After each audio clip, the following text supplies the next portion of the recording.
السلام علیکم دوستو، آج کی کہانی کا نام ہے کتابوں سے دوستی۔ ارسلان اور ریحان بہت اچھے دوست تھے۔ دونوں ایک ہی کلاس میں پڑھتے تھے۔ ان کا گھر بھی ایک ہی محلے میں تھا۔ ریحان کو پڑھنے کا بہت شوق تھا۔ وہ نصابی کتابوں کے ساتھ ساتھ دوسری کتابوں کا بھی بہت شوق سے مطالعہ کرتا تھا۔ اس کا سب کچھ کتابیں ہی تھیں۔ ارسلان جب بھی اس سے کوئی سوال کرتا، ریحان اس کا دلیلوں کے ساتھ جواب دیتا، جس سے ارسلان مطمئن بھی ہو جاتا اور اس کے اندر مطالعے کا شوق بھی پیدا ہوتا۔ لیکن کھیل کود کے اس کے پاس وقت ہی کہاں تھا۔ ایک دن جب ارسلان ریحان کے گھر گیا تو وہ ارسلان کو اپنے کمرے میں لے گیا۔ کمرے میں داخل ہوتے ہی ارسلان کی آنکھیں حیرت سے کھلی کی کھلی رہ گئیں، کیونکہ پورا کمرہ مختلف کتابوں کی الماریوں سے بھرا ہوا تھا۔ ریحان نے بتایا کہ انسان کی بہترین دوست کتاب ہے۔ ارسلان کے پوچھنے پر اس نے بتایا، یہ سب کتابیں میری ہیں جو میں نے اپنے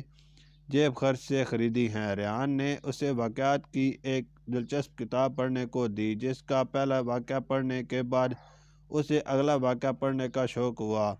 اس طرح ارسلان نے وہیں کھڑے کھڑے لگ بھگ 20-25 صفحات پڑھ ڈالے اور ریحان سے کتاب پڑھنے کے لیے اپنے ساتھ گھر لے گیا۔ اب ارسلان روز شام کو گراؤنڈ میں جانے کے بجائے ریحان کے ساتھ اس کی لائبریری میں بیٹھ کر مطالعہ کرتا تھا۔